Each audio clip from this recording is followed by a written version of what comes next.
Fala galera, então voltamos para a segunda parte da aula para a gente continuar nos tipos de argumentos, ok? Então vamos lá.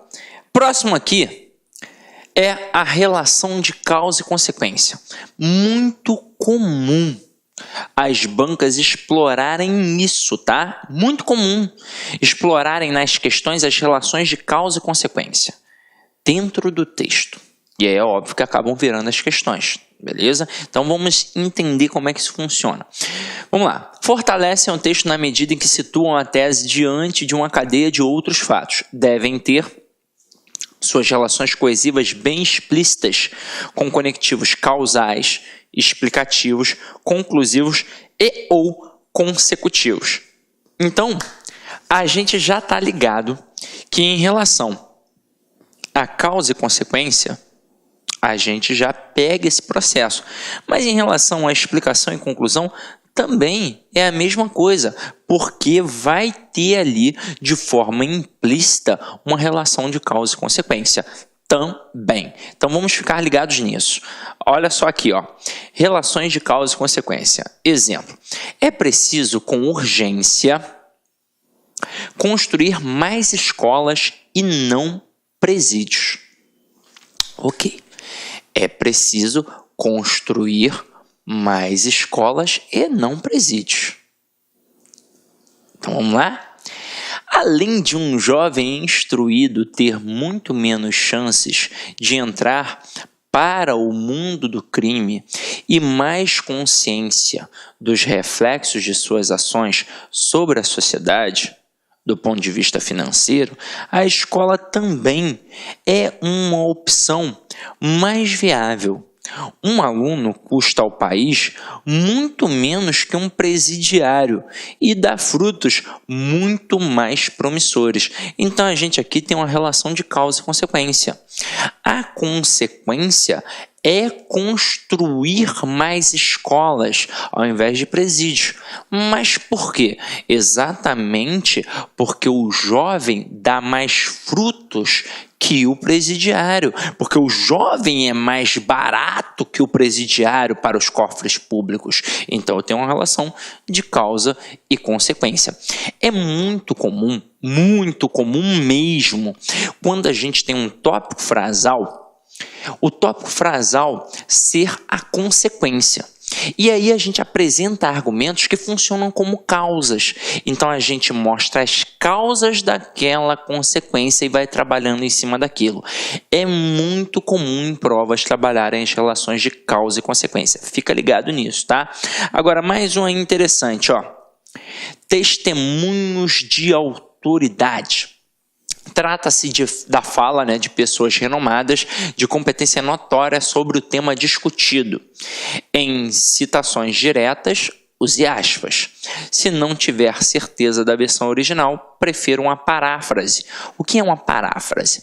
A paráfrase é você dizer a mesma coisa com as suas próprias palavras. Então, se eu tenho certeza absoluta, por exemplo, do que Paulo Freire, ou do que Nietzsche, Rousseau, John Locke, Foucault, sei lá, algum pensador disse, eu vou colocar, segundo Foucault, abre aspas, coloco a fala dele na íntegra, fecho aspas e continuo o meu texto. Isso é uma citação direta, ok?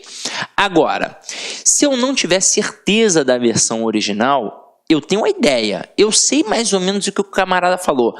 Não, Sidney, quer saber? Eu sei exatamente o que ele falou. Só que, sei lá, meu irmão, tô na dúvida se ele utilizou tal palavra, se a frase foi completa assim mesmo da forma que eu tô pensando, mas a ideia eu sei.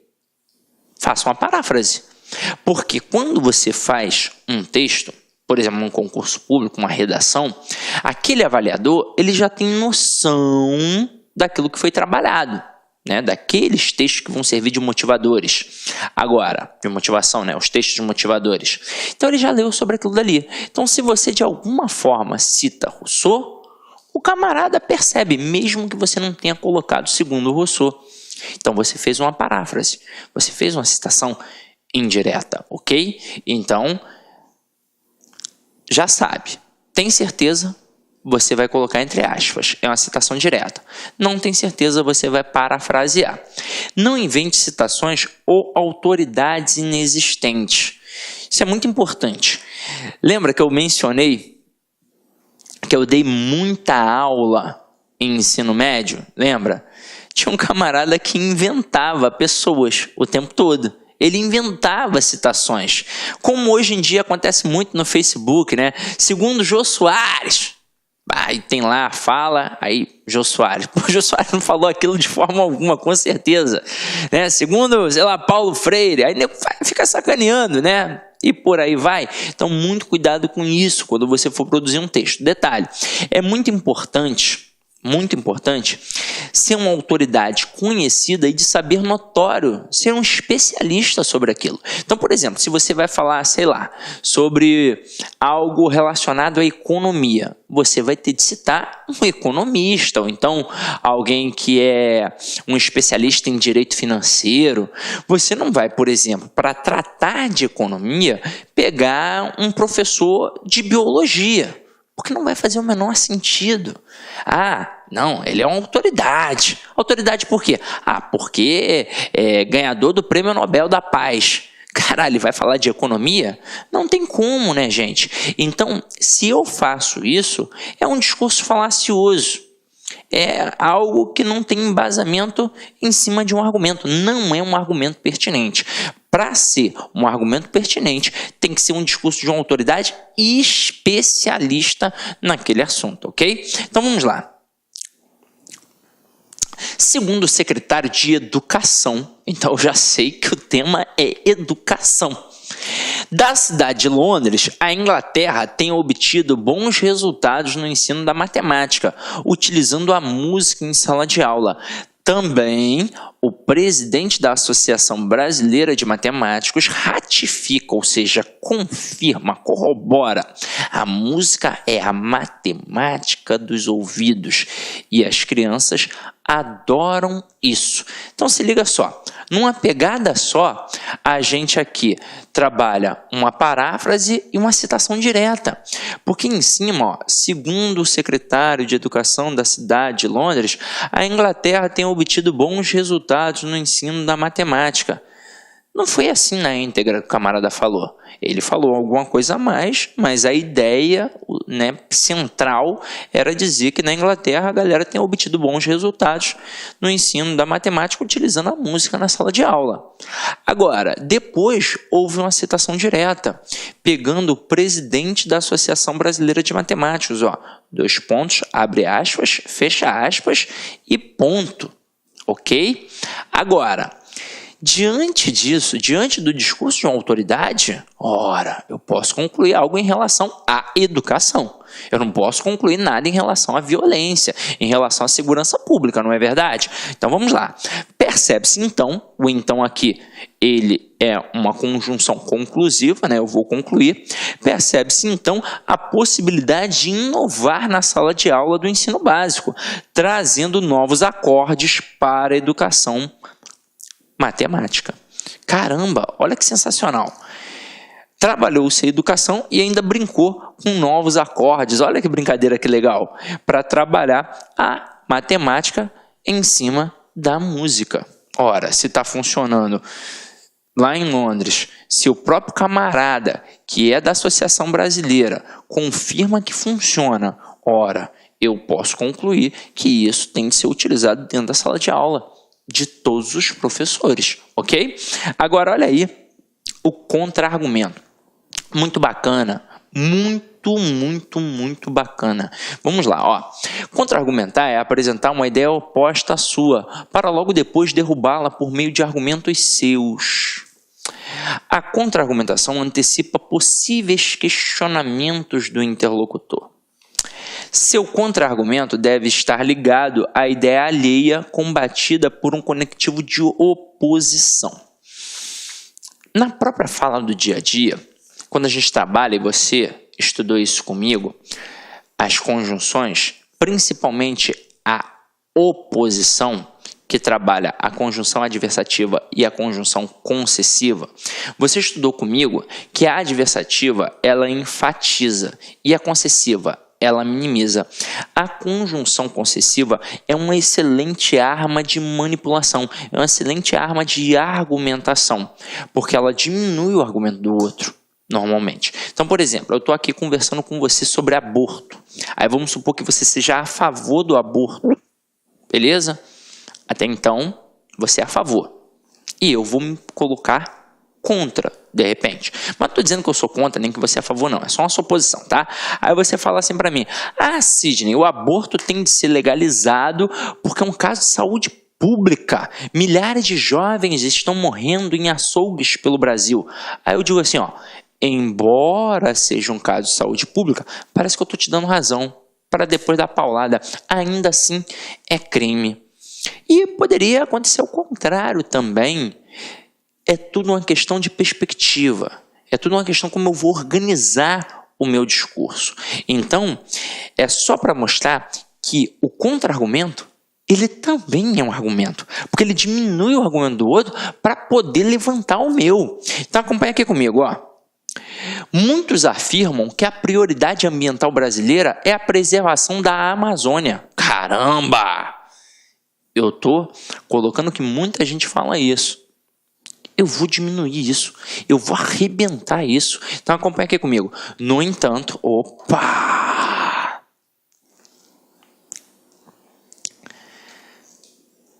Aqui, se a gente estivesse conversando, trocando uma ideia, se alguém falasse assim, ó, que a prioridade é a preservação na Amazônia, eu poderia falar assim, ó, embora seja uma prioridade na Amazônia,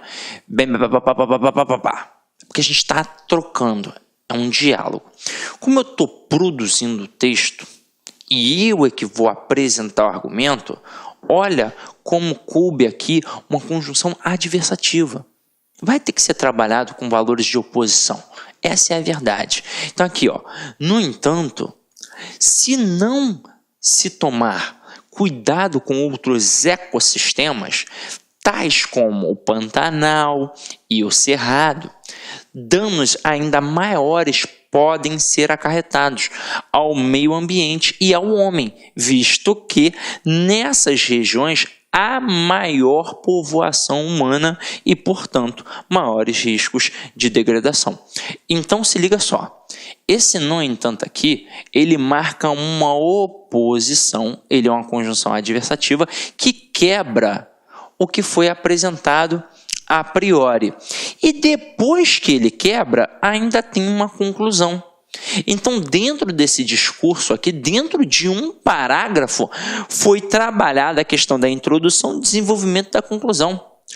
A gente não precisa trabalhar isso no texto todo apenas. Isso pode ser trabalhado dentro de cada parágrafo. Então, dentro de cada parágrafo, não necessariamente de forma obrigatória, eu posso ter uma relação de introdução, desenvolvimento e de conclusão. Foi exatamente o que aconteceu neste parágrafo com esta argumentação aqui, que funcionou como contra-argumentação, ok?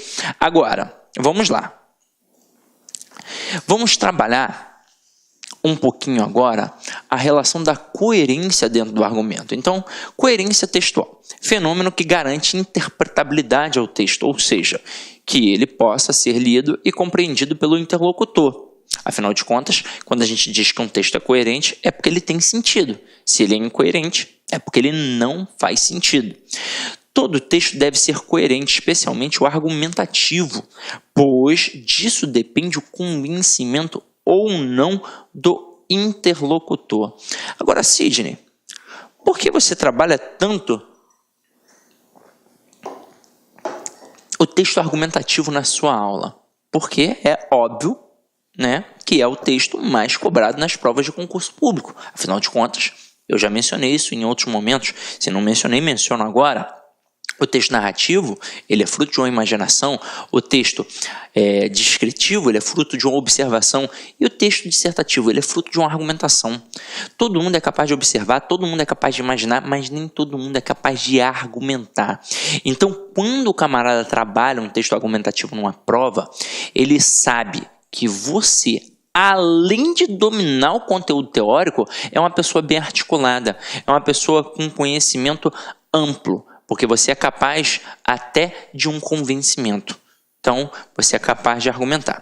Acompanhe aqui comigo as formas para a gente poder chegar a essa coerência dentro do argumento. Ó, há 4 grandes regras que, se respeitadas, asseguram coerência ao texto. Primeiro, regra da repetição. Depois, regra da progressão. Depois, regra da não contradição. E depois, regra da relação. Vamos observar como é que funciona essa regra da repetição. Acompanhe aqui comigo, ó. Quer continuar assistindo essa videoaula? Aliás, você quer fazer o nosso curso aí, super competitivo, aqui no Lá Concurso? Então convido vocês a acessarem o nosso site, laconcurso.com.br. Lá nós temos uma preparação top de linha para o concurso do TRT 24. TRT 24, Tribunal Regional do Trabalho de Mato Grosso do Sul. Concurso esse que edital já está na praça, está publicado. A data da prova é no dia 26 de março, tá? 26 de março de 2017. Galera, papo reto com vocês. Esse nosso curso não é um curso qualquer, tá? Esse é um curso altamente competitivo. Você pode pesquisar, você pode procurar o trabalho dos nossos grandes professores na internet e você vai chegar à conclusão seguinte, que aqui no Lá Concursos é o melhor custo-benefício do mercado. Nós aqui do LACER, nós temos 3 cursos para o TRT 24. Primeiro, o curso de analista judiciário, área administrativa, tá? Um curso altamente competitivo, porque o professor Luiz Antônio é professor de administração e aquela parte de conhecimentos específicos na área de administração pública, vocês podem ter certeza que o professor vai fazer uma grande preparação para vocês gabaritarem. O curso de técnico, tá? O curso de técnico nós temos como grande professor o professor Rogério Renzetti, Trabalho e Processo do Trabalho, que vai gerar um grande diferencial competitivo para a galera. Tá certo, meus amigos? Ó, detalhe, 10 de 25 cada um dos cursos, ou se você quiser os dois, o combo aí por apenas 10 mensalidades de R$ 32,00, um curso completaço. Tá certo, meus amigos? Ó, detalhe, você quer aí esse PowerPoint, você quer esse material do professor, acesse nosso site, tem um link aqui embaixo aqui que você pode fazer o download gratuitamente desse material. Um forte abraço, espero vocês. Tchau, tchau. Clique lá.